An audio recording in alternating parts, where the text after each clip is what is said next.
Today, we're talking about Gen Z's relationship with alcohol.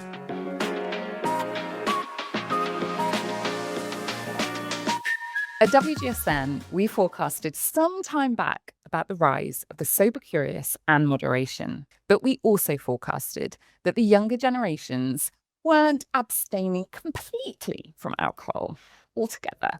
Rather, they wanted full flexibility to drink alcohol at their choosing. So some days they wanted alcohol, others they might choose a low ABV, or sometimes they'd opt out completely. It wasn't that they were saying no to alcohol, but how they consume it is different to previous generations. Now, this forecast was further corroborated earlier this year when IWSR, the leading global alcohol and beverage data insights company, joined the WGSN family. Their data confirmed our predictions. So today, we'll dive into that data and to discuss how you can connect with the Gen Z drinker and why community, flexibility, and discovery are all key. So joining me to gain insights on this topic are Jen Creevy, Forecasting Director for Food and Drink here at WGSN, and Richard Halstead, COO, Consulting and Consumer Insights at IWSR. Richard's going to help us understand the data behind this shift, and Jen will highlight how to reach this very particular audience. I'm Carla Buzasi, CEO of WGSN, the world's leading trend forecasting company.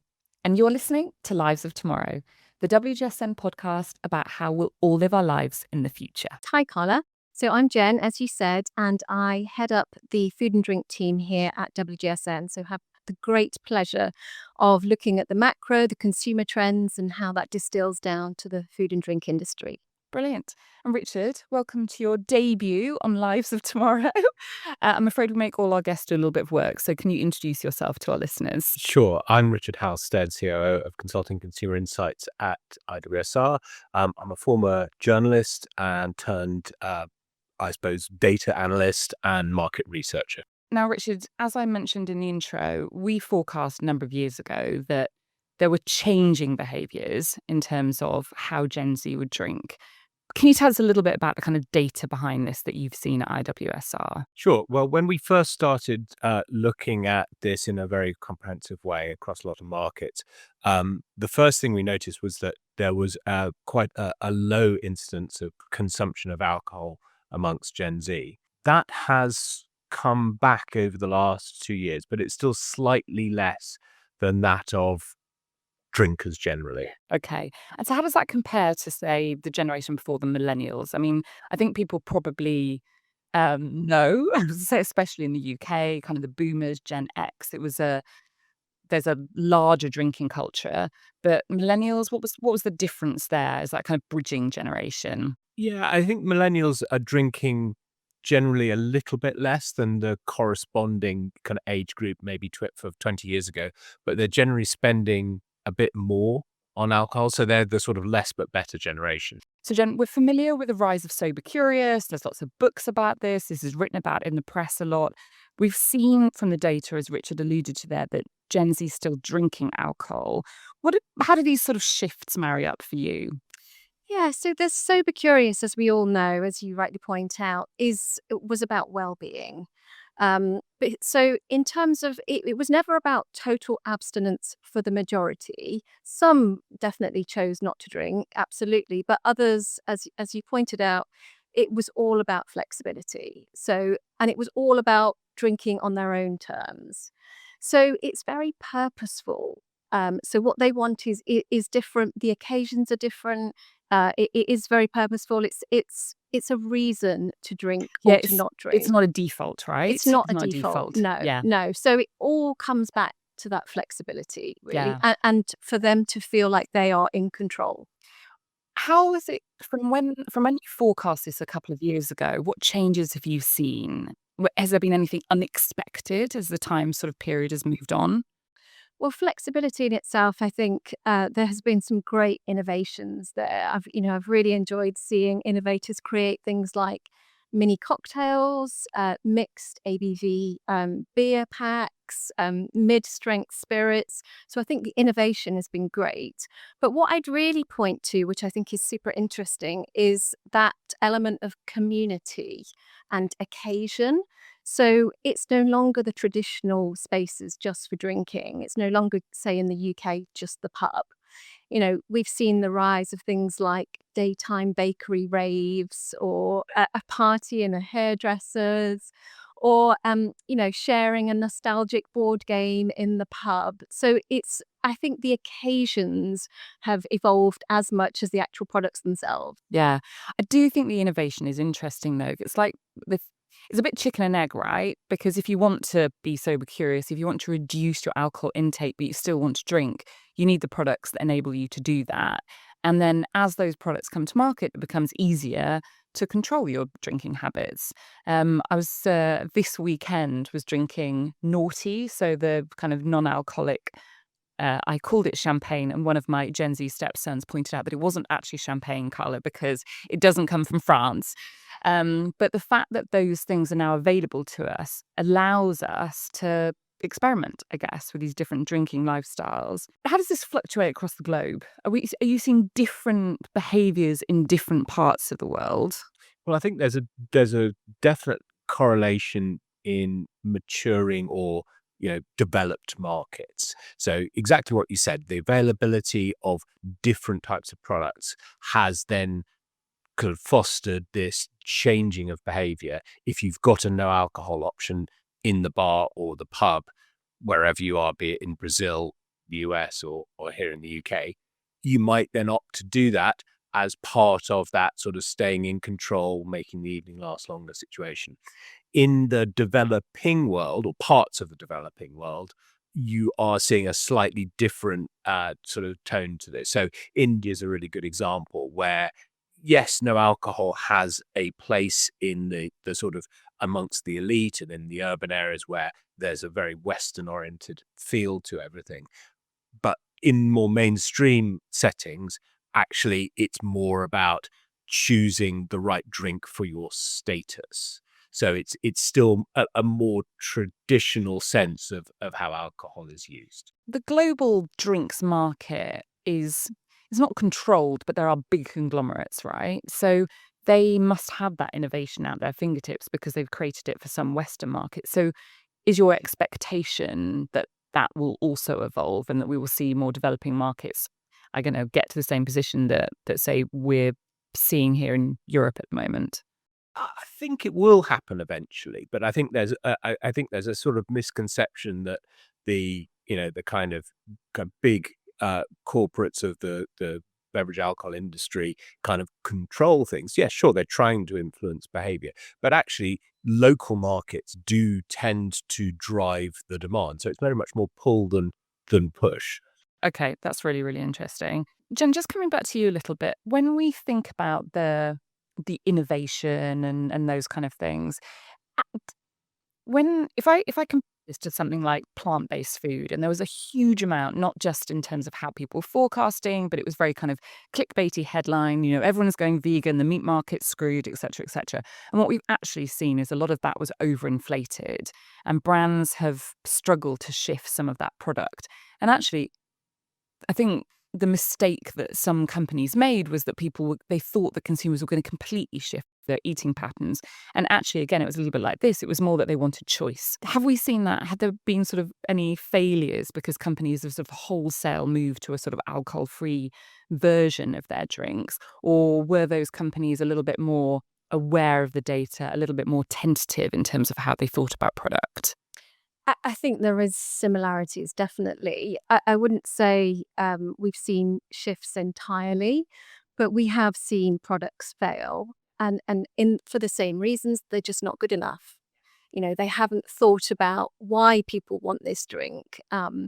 Some of the ones that have been really successful, let's take Guinness, is because they spent a long time making that non-alc version. So if you put the effort in and if you put the time in, then it will be successful. But if you don't, it won't. The Guinness one is an interesting example because obviously when that came out, there were a lot again.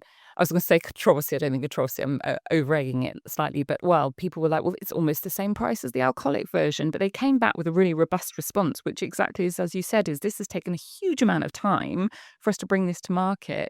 what goes into it is the ingredients still cost the same, and therefore that's why this cost, and it's still been a massive success. Absolutely. It's such a complicated process.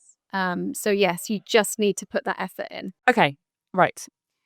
You haven't been on this podcast before, so I want to get to know you a little bit better. Richard, Jen, you have, but we've got some different questions this time. So we can do some quick fire questions, some related to the topic, some less so. So let's start with, what was your first alcoholic drink, Richard? It was part wine, part water at the parents' dinner table when I was probably about 12 or 13. Was that because they thought it was a good idea that you sort of got used to it, or was that because you wanted some of your parents' drink? I think it was a bit of both. I mean, I think I was very curious as to what it tasted like. And I think when I tasted it without water in it, it really didn't taste very nice at all. Jen, what about you? So mine would have been my grandfather's cider, which he used to make. Oh, wow. Far too young. And I'm sure it was some like lethal percentage or something if it was being home brewed. I can remember my dad used to make his own beer in the bathtub, and sort of all these kind of bottles and things stewing away. And there was one particularly notable family incident when he hadn't heated the bottle, and this very hot beer went straight through and then onto his foot, and he had to be rushed to A&E. That's a childhood memory rather than anything else. Okay, we're gonna go. Oh, let's stick with the topic. Future trend. It can be beverage, alcohol related or not, that you wish would arrive already. Jen, you first. Okay, so I'll go non-alc, but I will go with hoji cha, a green tea, which I must state I'm in the UK. Obviously, it's already huge in Asia, but it's slightly less caffeine, bit more nutty, caramelly, makes a great iced latte. Not to say that I'm not loving the sea of green matcha that has Oh my God, dominated this taken summer. over this summer. Absolutely. But this is a more reddish brown, perfect for autumn. I know. I might actually then go completely off topic and say, when is personalization really going to arrive? Really going to happen? I rented a car a couple of weeks ago, and it was proper hair tearing out pain for like filling in this form again from a rental car company that I have used numerous times before. It was like they did not know me from Adam. So I was reading, we went away recently and hired a car, and had been reading the papers beforehand how AI is going to make sort of car hire, quite high stakes because they can really scan the vehicle if there's the slightest scratches. And then you turn up to the car hire place and you think this is many, many years away. Everything is so rudimentary at the moment. So yeah, I'm with you on that. Drink that best describes you, Richard? Well, I had one the other day, which I thought was quite appropriate. So it was an old fashioned with a little twist. It had some rosemary infused in it, which I think is actually quite on trend, Yeah. isn't it? Yeah. So that's me. Rosemary infused old fashioned.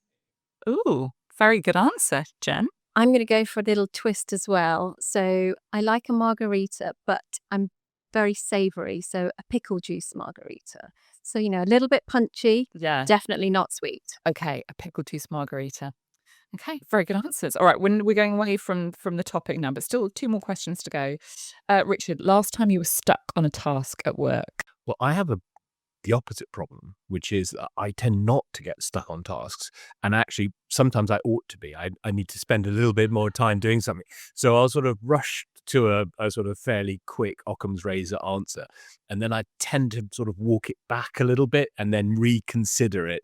And often I don't change it, but sometimes I do. Okay, so you go too fast. Jen, stuck on any tasks at work recently? So I'm also going to say not stuck, but sometimes things just need a lot more thinking. And I'm thinking particularly this time of the year, we do our macro forecasts, which are 2 years ahead. It's amazing. We get the whole team of analysts together to workshop, these big ideas. And it takes a lot of brain work. So it's not stuck. It's just a lot more thinking. Brain overload. Yeah. Okay, I've been there. And finally, when are you most creative? When I'm on deadline. Okay. It's the journalist in me still. Yeah, I know. I've still got that in me. I need to be given a deadline. Jen, when are you most creative? Mine is after my first cup of coffee. Okay. Is any particular kind of coffee, or are we like on just normal coffee in the morning? I like a filter coffee. I do grind my own Of course. beans. Okay. Yeah. All right. All right. We're going to get back into the podcast topic at hand. Okay, so Jen, we know about the data now. How, if you're a bev out company, how do you connect with this quite demanding consumer who one day might want an alcoholic drink, one day might not? How do you stand out in that crowd? Yeah, great question. So, flexibility is still very much in demand. So I definitely would point to that. But I would also point out discovery is a really big thing for this generation. They want to be the first to discover something new. Now, it's not the case that it's always new, but it's new to them. So it's everything around. It's a really broad answer, but it's everything around flavors, new takes on nostalgia, global influences, textures, even as well as what it looks Okay. like, What aesthetics. textures when it comes to drinks? Okay, explain that one. So you must have seen the amount of foams and froths and bobas are a great example. Boba tea, stretchy toppings. It is things that were completely unheard of several years And is ago. this still novelty value, or are these things that actually this is setting up a sort of lifetime of a more unusual expectation about what this generation is going to drink? It is novelty, but it's also playful, and the unserious is really important to this generation. I mean, let's be honest, it's quite a challenging world that we live in right now.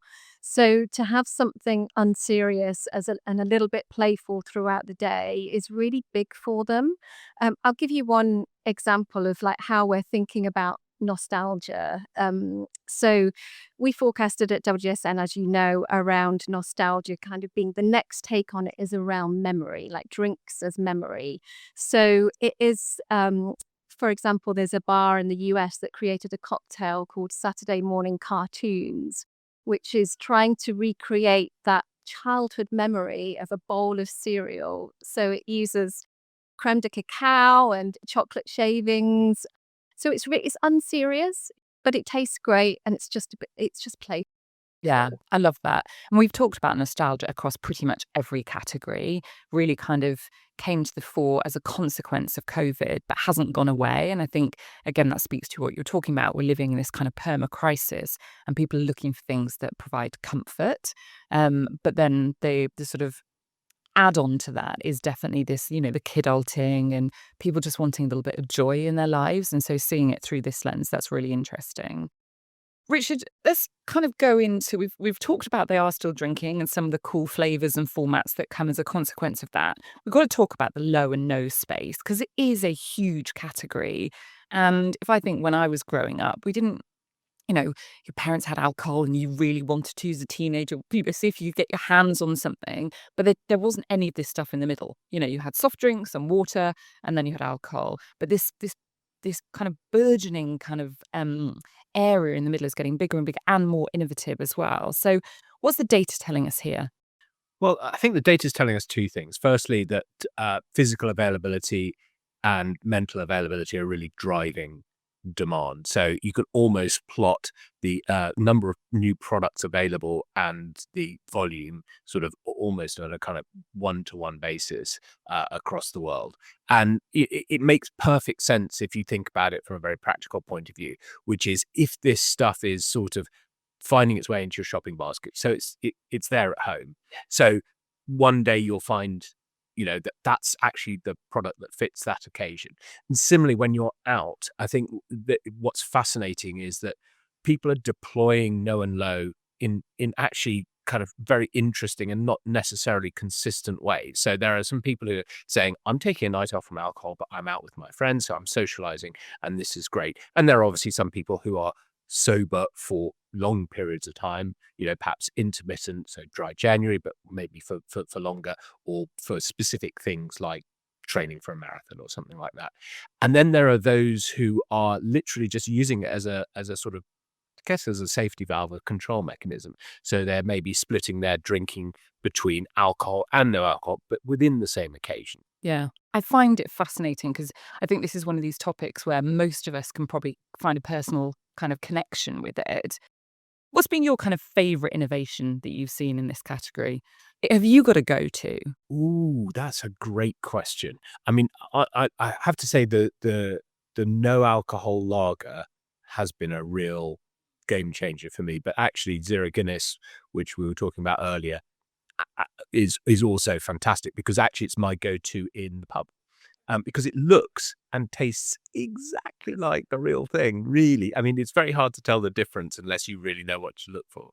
What about, we haven't touched upon the sort of new tropics, because there is also this sort of category beginning. I mean, it's very embryonic, I would say, at this stage, but not brand new, that there are some companies that are trying to innovate in this space. So to bring some of the buzz that you get I mean, how big is this category at the moment? At the moment, it's relatively small. So I think as a kind of data, as a counter of things, we're looking at this going, I think this might be a thing one day, but it's not really moving the needle too much, except perhaps in the US where it has been growing a lot, but from a relatively small base. But I think, Jed, you might have some more to say about this.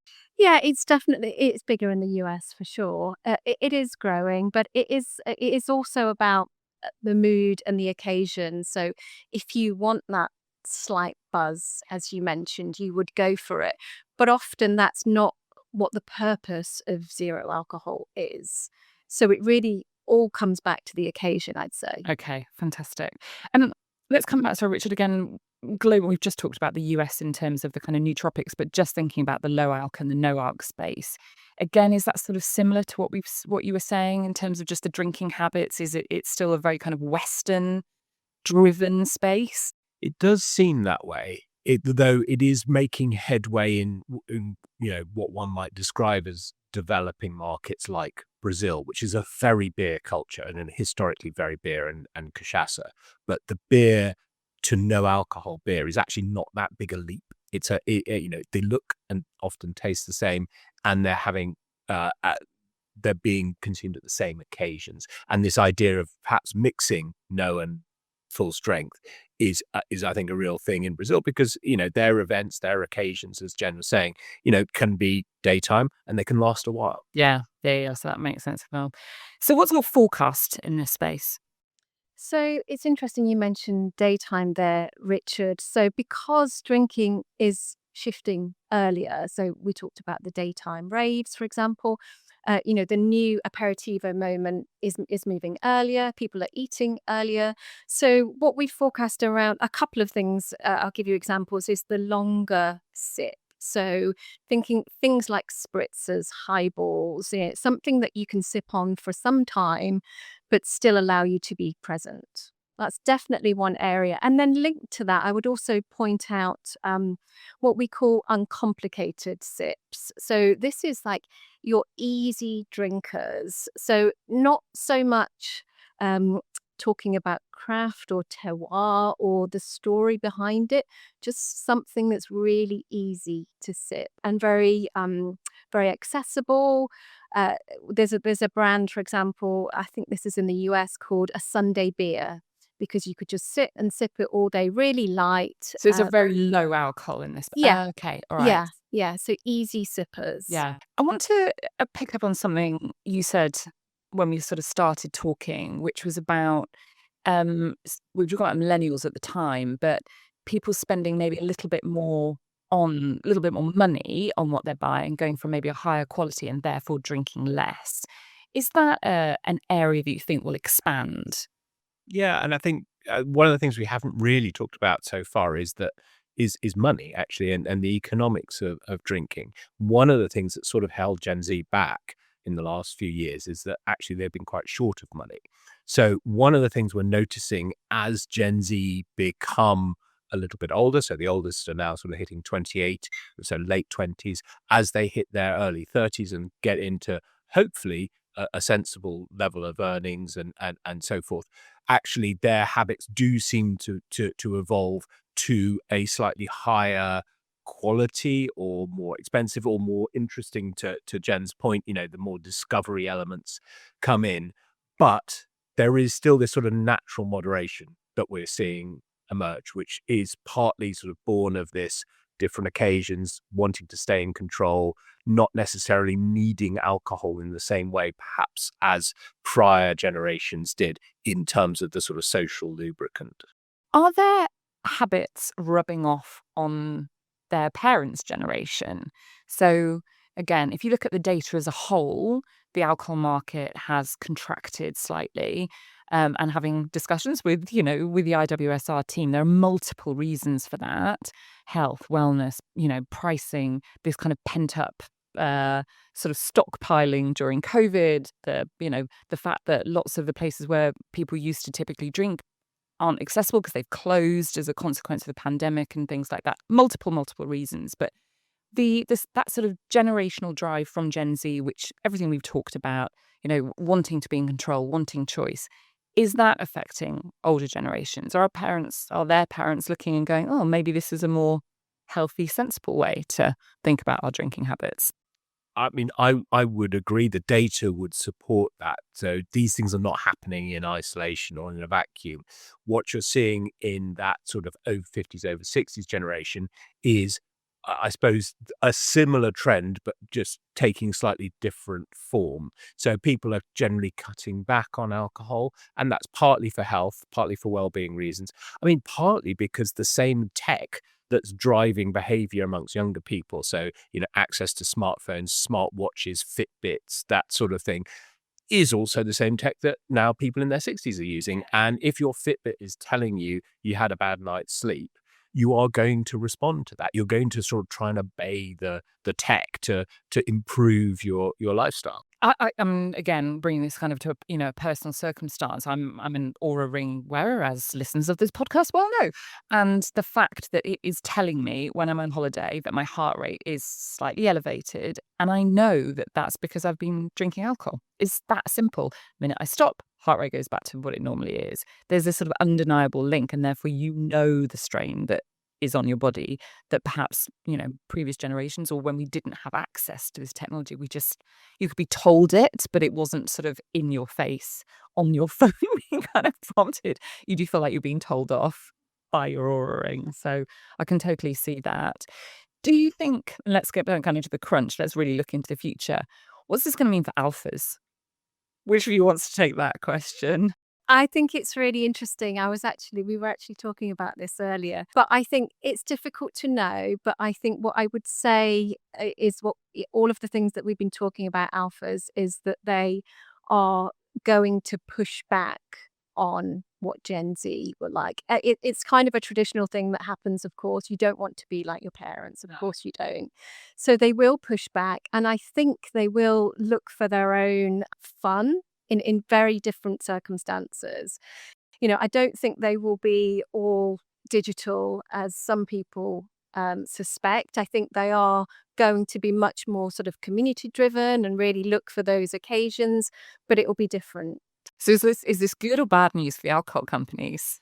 There's always opportunities. And I think, I would say that, of course, but there are always opportunities. And it's just about, it brings us right back to the start when we talked about if you put the time in and if you put the process in and if you put the research in, you will get that good product. But it's always about spotting those opportunities. I also think that it opens the market up, right? It gives the opportunity for new entrepreneurs, for startups to come into this space because they can capitalize on this consumer demand, those changing behaviors. And that's quite exciting and interesting. And I think even if your company, even if your brand has been around for kind of decades and decades, if new entries are coming to the market and shaking it up a little bit, that also moves everything forward, which has got to be exciting. Yeah. And we just talked about, there's so much information at our fingertips now. So I have an alpha who is 12 and does cocktail making. he doesn't drink them, he just makes them for us, but he's watched a few YouTube videos, he's perfected the art. So it's that sort of thing that I think is really exciting. Yeah, it's the creativity that's coming in as a consequence. It's really good. Amazing. Okay, so the last question we always ask guests on this podcast is whether you're more hopeful or anxious about the future. So, Richard. Well, I'm a natural optimist, so I would always kind of lean towards hopeful. I think there are some very positive things happening in beverage alcohol, beverages now, if we want to call it more generally. I think there is more creativity now, more innovation, and actually more reason for it. So I think that partly this is the pull. So consumers are no longer satisfied with, the sort of 2 pints of lager and a packet of crisps as an evening out. They are demanding more. And I think that's a great place to be. Jen? Also excited, but for kind of different reasons. I just think that we have all this information. We have the whole world at our fingertips. So for me, there's always a new flavour, a new texture, a new format around the corner. And that's super exciting. Thank you so much to Jen and Richard for joining me today. Please check out our other podcast, Create Tomorrow, with my colleague Cassandra Napoli. And I'll be back in 2 weeks' time. I'm Carla Buzasi, CEO of WGSN. Thank you so much for listening. I'll see you next time.